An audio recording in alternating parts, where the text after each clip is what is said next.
बिस्मिल्लाहिर्रहमानिर्रहीम अस्सलाम वालेकुम डियर स्टूडेंट्स। इस वीडियो में हम डिस्कस करेंगे 10th क्लास मैथमेटिक्स की जो बुक का बेटा उसका चैप्टर नंबर 1 और चैप्टर नंबर 1 की एक्सरसाइज 1.3 का बेटा जो क्वेश्चन नंबर 15 है, 15वां सवाल जो है बेटा ये हमने सॉल्व करना है। ये सेकंड लास्ट क्वेश्चन है इस एक्सरसाइज का, जिसमें हमारे पास वैल्यू है x+1 multiply x+3 multiply x-5 multiply x-7 is equal to 192। कहता है बेटा इसको आपने सॉल्व करना है, हल करना है। तो हल करके इसका सॉल्यूशन सेट हमने फाइंड करना है।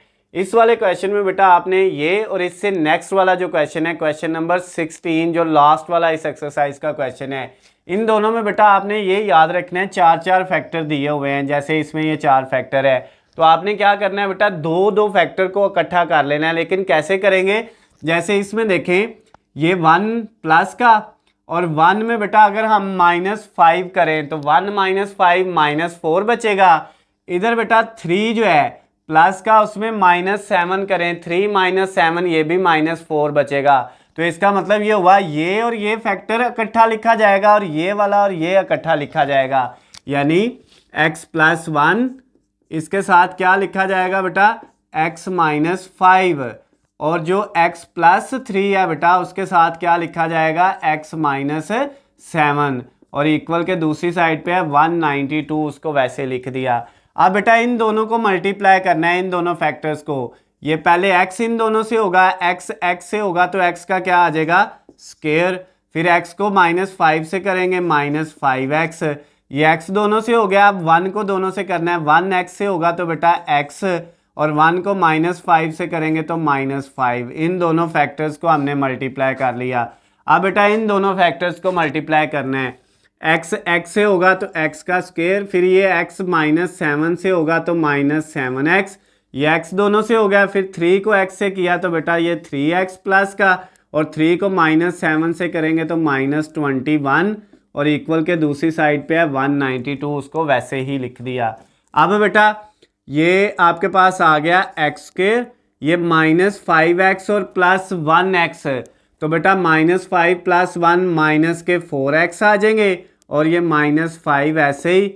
इधर बेटा ये x², ये -7x और +3x, 3 - 7 -4x आ जाएगा और ये -21 और इक्वल के दूसरी साइड पे है 192, उसको वैसे ही लिख दिया। क्लियर हो गया बेटा।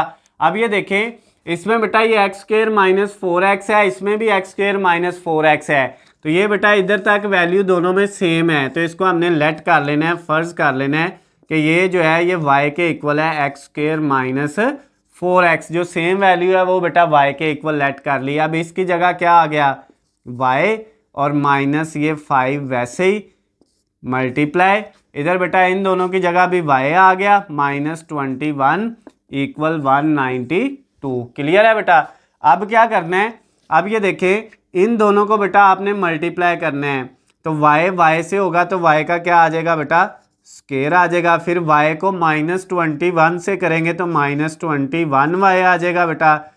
फिर ये -5 को दोनों से करना है, -5y से होगा तो -5y और उसके बाद -5 को बेटा आप किससे करोगे -21 से, तो माइनस माइनस प्लस, और बेटा 5 को जब 21 से करेंगे तो ये 105 आ जाएगा और ये 192 इधर बेटा प्लस का है, इस साइड पे आके माइनस का हो जाएगा इक्वल टू 0।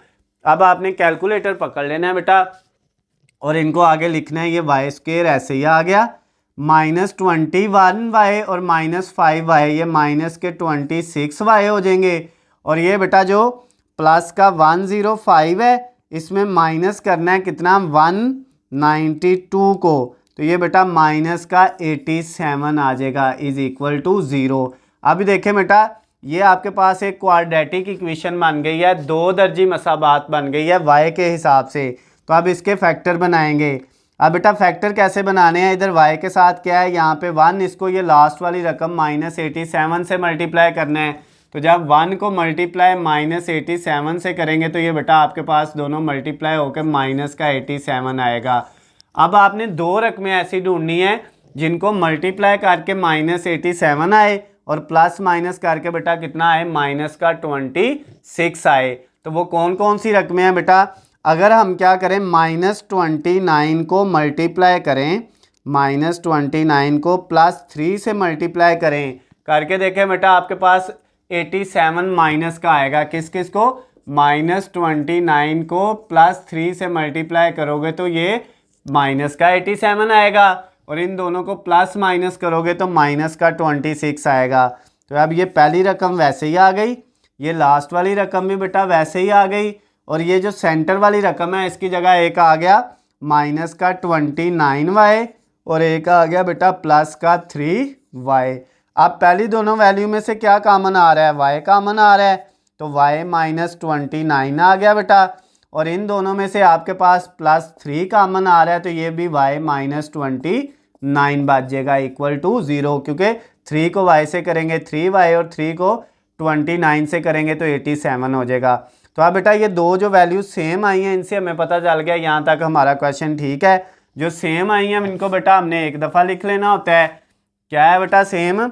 y -29, ये बेटा y -29 इसको एक दफ़ा लिखा, और दूसरी वैल्यू बेटा हमारे पास क्या है? इधर y है और इधर +3 है, तो ये y +3 एक दफ़ा आ गई बेटा इक्वल टू 0। अब इन दोनों को 0 के इक्वल अलग-अलग आपने रख लेना है, y -29 इक्वल टू 0, और दूसरी वैल्यू बेटा आपके पास क्या है? y +3 is equal to 0। दोनों को 0 के इक्वल आपने अलग-अलग रख लिया बेटा। अब यहाँ से y की वैल्यू क्या आ जाएगी? ये 29 माइनस का दूसरी तरफ जाके प्लस हो जाएगा, y का एक आंसर आ गया 29। इधर बेटा 3 प्लस का दूसरी तरफ जाएगा माइनस का हो जाएगा, तो y का आंसर दूसरा क्या आ गया? -3। ये बेटा आपके पास y के आंसर आए हैं, लेकिन हमारा क्वेश्चन था x में, तो हमने x के आंसर निकालने थे। अब वो कैसे निकालेंगे बेटा? y हमने किसके इक्वल लेट किया था? y हमने लेट किया था x² - 4x के इक्वल, तो अब y की वापस वैल्यू क्या रख देंगे? x² - 4x, y की जगह ये आ गया इक्वल 29, और इधर भी y की जगह बेटा x² - 4x और इक्वल आ गया -3 के। अब बेटा आपने इन दोनों को सॉल्व करना है।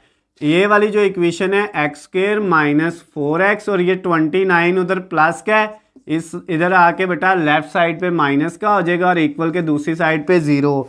ये बेटा क्वाड्रेटिक इक्वेशन है x के हिसाब से, दो दर्जी मसावात है, लेकिन इसके फैक्टर नहीं बन रहे बेटा, तो हमने फिर इसके ऊपर फार्मूला लगाना है। इसमें a की वैल्यू बेटा आपके पास क्या है?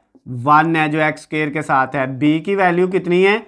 -4, और c की वैल्यू बेटा आपके पास कितनी है? -29। तो बेटा इसके ऊपर आपने क्वाड्रेटिक फार्मूला लगा के इसको सॉल्व करना है, जो इक्वल होता है x equal -b plus minus k√b² - 4ac सारे के नीचे डिवाइडेड बाय 2a। अब बेटा इसमें वैल्यू पुट कर दें ज़रा, x इक्वल -b की जगह उसकी वैल्यू वो है -4 प्लस माइनस k√, ये बेटा b का स्केयर -4 b की वैल्यू है, ऊपर स्केयर आ गया -4, a की वैल्यू बेटा कितनी है? 1, और मल्टीप्लाई c इसकी वैल्यू है -29, वो पुट कर दी बेटा, और सारे के नीचे डिवाइडेड बाय 2 और a की वैल्यू जो है वो 1 आ गई।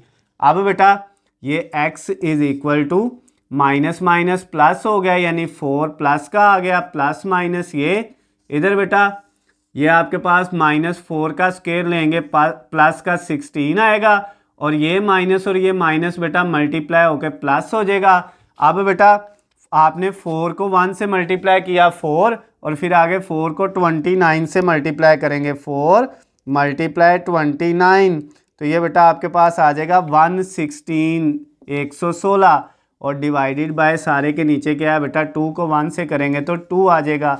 अब ये देखें x का आंसर जो आपके पास आया बेटा वो आ गया 4 प्लस माइनस ये बेटा 16 में ऐड करो 116, तो ये कितना आ जाएगा बेटा? 16 में जब 116 ऐड किया तो ये 132 आ गया। कितना आ गया बेटा? ये 132 आ गया, और डिवाइडेड बाय सारे के नीचे क्या है? 2 है। अब ये वैल्यू आ गई है बेटा। अब 132 जो है बेटा इसको हम मज़ीद सॉल्व कर सकते हैं, इसका स्क्वायर रूट नहीं होता, 132 का बेटा स्क्वायर रूट नहीं होता, तो 132 की अगर हम तज़ीह करें बेटा 2 से तो कितनी आएगी? 6, फिर 2 से करेंगे तो बेटा ये आ जाएगा 33। अब इसका मतलब ये हुआ कि इसकी जगह बेटा हम ये लिख सकते हैं, आगे ये देखें 4 प्लस माइनस, ये जो बेटा आपके पास 132 है इसकी जगह लिखेंगे 4 मल्टीप्लाई 33। 4 को मल्टीप्लाई 33, ये देखो 2 को 2 से किया 4 और 4 को आगे 33 से करेंगे तो वही 132 आ जाएगा, और डिवाइडेड बाय क्या है बेटा 2 है। अब ये देखें आपने नेक्स्ट स्टेप में ये किया बेटा, ये आपके पास जो 4 है इसका स्क्वायर रूट लिया तो ये कितना आ जाएगा बेटा 2 आ जाएगा। 4 प्लस माइनस इसका स्क्वायर रूट बेटा 2 आ गया, और स्क्वायर रूट के अंदर बच गया 33, और इस सारे के नीचे कितना है 2 है, उसको वैसे ही लिख दिया। अब नेक्स्ट स्टेप में बेटा क्या होगा, इस वैल्यू में से और इस वैल्यू में से 4 और प्लस माइनस 2 स्क्वायर रूट 3 दो वैल्यूज हैं, इन दोनों में से 2 कॉमन ले लिया। 2 कॉमन लिया बेटा, 4 में से 2 जाएगा 2 बचेगा, प्लस माइनस, और ये जो है 2 स्क्वायर रूट 33, इनमें से 2 कॉमन लेंगे तो स्क्वायर रूट 33 बचेगा, और इस सारे के नीचे बेटा कितना था 2, तो ये 2 इस 2 से कट जाएगा, तो जो x का a का आंसर आएगा बेटा वो हमारे पास आ जाएगा 2 प्लस माइनस स्क्वायर रूट 33, और इसके नीचे कुछ नहीं है, ये बेटा x का आंसर आ गया। अब इधर इसको सॉल्व करना है और x का आंसर निकालना है, x स्क्वायर इधर ही बेटा माइनस 4x भी इधर ही, ये 3 राइट साइड पे माइनस का है तो लेफ्ट पे आके बेटा क्या हो जाएगा प्लस का, इक्वल के दूसरी साइड पे 0। अब इसके फैक्टर बन रहे हैं तो फैक्टर बना लें, एक्स स्क्वायर ऐसे ही माइनस 4x की जगह हमने माइनस 3x और माइनस 1x लिख दिया, इन दोनों को मल्टीप्लाई करेंगे तो वही आना है जो इधर 1 को और 3 को करके आना है, प्लस माइनस करेंगे तो ये माइनस का 4 आ जाएगा, और ये प्लस 3 भी ऐसे ही इक्वल टू 0।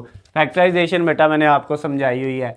अब इन दोनों में से बेटा x कॉमन आ जाएगा तो x माइनस 3, और इन दोनों में से माइनस 1 कॉमन आएगा तो x माइनस 3 इक्वल टू 0। जो सेम है उनको एक दफ़ा लिख लिया x माइनस 3, और बाकी इधर x और इधर माइनस 1 है, इनको एक दफ़ा लिख लिया इक्वल टू 0। अब बेटा ये x माइनस 3 0 के इक्वल अलहदा, और इधर से बेटा ये x माइनस 1 0 के इक्वल अलहदा, x की वैल्यू आ गई प्लस 3, और इधर से बेटा x की वैल्यू आ गई माइनस 1 है, दूसरी तरफ जाके प्लस 1 हो गया। तो बेटा x के 4 आंसर आ गए हैं, 2 ये हैं प्लस वाला 2 प्लस अंडर रूट 33 और 2 माइनस अंडर रूट 33, तीसरा आंसर ये है 3 वाला, और चौथा क्या है 1 वाला। तो अब बेटा इस क्वेश्चन का जो सोल्यूशन सेट आया, हल सेट आया, उसमें एक आंसर 1 है, एक 3 है, और बेटा 2 जो हैं वो है 2 प्लस माइनस अंडर रूट 33।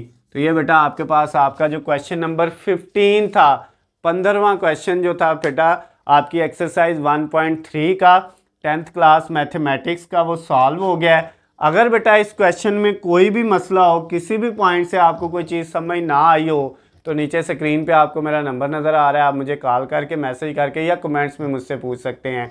उसके अलावा बेटा अगर आपको किसी भी सब्जेक्ट के हलशुदा नोट्स, गेस्ट पेपर या पेपर पेयरिंग स्कीम चाहिए तो उनका लिंक नीचे डिस्क्रिप्शन में दिया हुआ है, वहाँ से जाके आप डाउनलोड कर सकते हैं। वीडियो पसंद आए तो इसको ज़्यादा से ज़्यादा लाइक और शेयर करना है। अल्लाह हाफिज़, खुश रहे।